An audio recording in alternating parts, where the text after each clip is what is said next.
इस कलिकाल में और कोई साधन नहीं है, सच्ची मान लीजिए, एक ही साधन है, हरिर नामयु हरिर नामयु हरिर नामयु केवलम कलौ नास्तेव नास्तेव नास्तेव गति अन्यथा।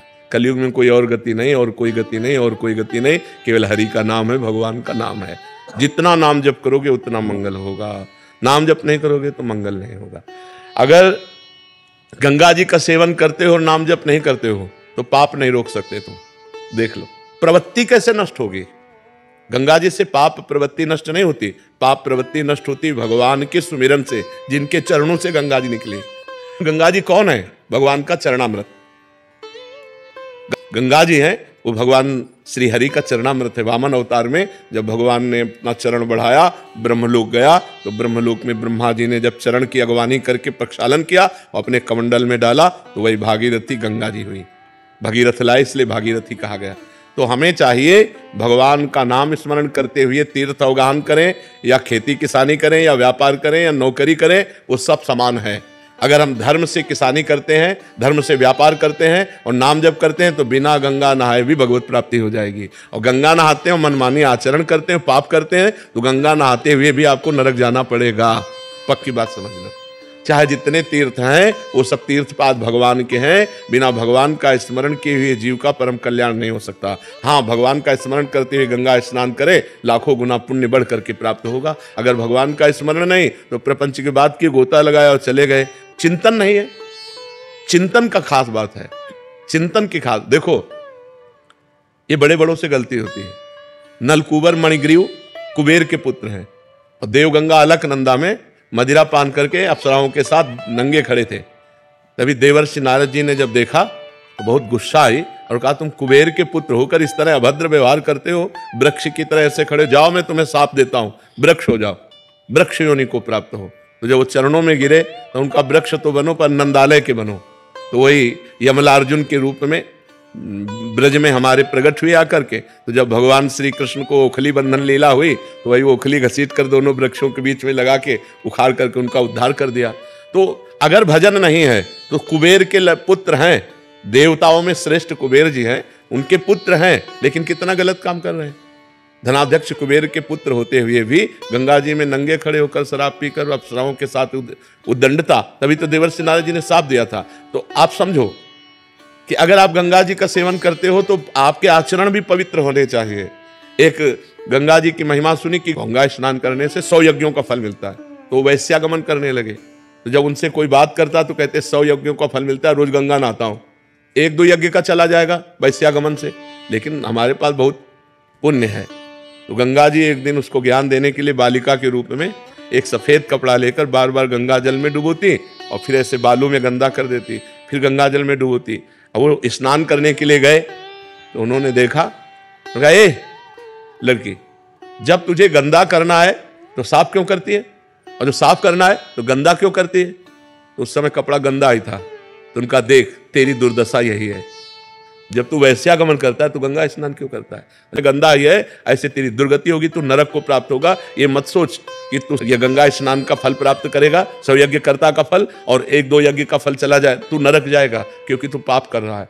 तो गंगा स्नान का मतलब है आपकी बुद्धि शुद्ध हो, आपकी पाप प्रवृत्ति नष्ट हो, आपका भगवत स्मरण बने, आपके गलत आचरण रुके, तभी इन तीर्थों के अवगाहन का फल। ये लोग तीर्थों में जाते हैं, तीर्थों का आनंद लेने थोड़ी जाते हैं, मनोरंजन करने जाते हैं। तीर्थ कैसे जाया जाता है? उपवास करके रहा जाता है 1-2 दिन, बहुत नम्र दैन्य नाम जप पवित्र। अब यहाँ होटल बुक करवा के धामों में और बेविचार करते हैं, मदिरा पीते हैं, मनमानी आते, तो ये तीर्थ अवगाहन थोड़ी हुआ, ये तो घोर पाप हो गया जो घोर नरकों में ले जाने वाला है। आजकल हरिद्वार, काशी, वृंदावन लोग भाव से तो 2-4 आते होंगे, नहीं तो मनोरंजन करने आते हैं और गंगा किनारे बैठ करके अपनी मनमानी आचरण करते हैं, खान पान बेविचार नाना प्रकार। तो इससे क्या होगा? और पाप दृढ़ हो गया, घोर दुर्गति होगी। इसीलिए भगवान ने कहा है, जो तुम्हारा प्रश्न बहुत सावधानी से सुनना, व्रतांसि यज्ञ छंदांसि तीर्था नियमा यमा यथा वरुंधेत सत्संगा सर्वसंगोपहैमाम। मेरे को वश में करने के लिए तीर्थ अवगाहन, व्रत, नियम, धर्म, ये सब नहीं, एक ही बात है, महापुरुषों का संग। क्योंकि संत संग से प्रवृत्ति जो हमारी गलत है वो त्याग हो जाती है, पाप की प्रवृत्ति का नाश। अब आप एकादशी रहते हो, मनमानी आचरण करते हैं तो आपकी दुर्गति होगी। आप तीर्थयाटन करते हैं आप गृहस्थ धर्म का पालन करते हैं, आप और भी सब, लेकिन मनमानी आचरण करते हैं, पाप करते हैं, तो आपकी दुर्गति होगी। तो सत्संग के द्वारा बुद्धि का भगवान में लग जाना, इससे बड़ा कोई का फल नहीं है। भगवान शंकर जी कहते हैं, उमा संत समागम सम न लाभ कछुआन। क्यों? क्योंकि उससे हमारी बुद्धि का परिवर्तन होता है। हजारों लोग ऐसे हैं जो आकर के बताते हैं कि मुझे 1 साल हो गया, 2 साल हो गया, सब गंदे आचरण छोड़ दिए और नाम जप करता हूं, आज आपके दर्शन हुए। तो वाणी सत्संग की सुधार पहले कर दिया और मिलाया बाद में आकर के। तो सब तीर्थों के अवगाहन का फल, सब धर्म के कर्म का फल एक ही है कि आपकी पाप प्रवृत्ति नष्ट हो जाए, आपसे पाप आचरण होना बंद हो जाए, तो बात ठीक रहे। नहीं तो क्या फायदा, सब कर रहे हैं और फिर वही पाप आचरण कर रहे हैं, तो उससे कोई लाभ नहीं मिला।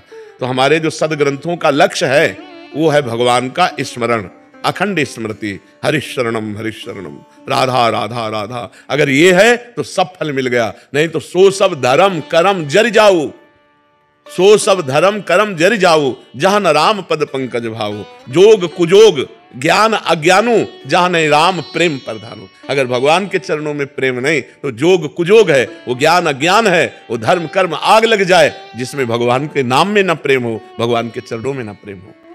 आप सभी को राधे राधे। आई होप कि आप सब अच्छे होंगे। और आज का वीडियो काफ़ी अच्छा था, बहुत ही महत्वपूर्ण जानकारी हमें मिली इस वीडियो से। बाबा जी ने बहुत ही अच्छी जानकारी दी और ये आपको और हमें पता होनी चाहिए। आज के टाइम में लोग तीर्थ जाते हैं, आज के हर एक स्थान पूजा जो स्थल है वहाँ पे भीड़ उमड़ी हुई है, लेकिन क्या वो सच में भक्त हैं? ऐसा नहीं है। सही बात है कि लोग एंजॉय करने जाते हैं, उनके अंदर वो भक्ति वाला फीलिंग नहीं आ रहा जो कि आनी चाहिए। तो बाबा ने बहुत ही अच्छी बातें बताई है और ये चीज़ भी सच है कि लोग जाते हैं, पूजा पाठ करते हैं, मदिरा पान करते हैं, तो ये बहुत ही आप एक पुण्य कमाने गए और आपने हजारों पाप कर दिया। तो ये चीज़ हमें जानकारी मिली, काफ़ी अच्छी लगी ये वीडियो। और ये सब आपको और मुझे सबको पता होनी चाहिए, क्योंकि ऐसा अभी हो रहा है, इस हिसाब से बाबा जी ने आज के टाइम में बताया है। तो ये वीडियो काफ़ी अच्छी लगी और आपको कैसी लगी मुझे कमेंट्स करके बताना। चलिए मिलते हैं आप सभी से नेक्स्ट वीडियो में। राधे राधे, जय श्री राधे।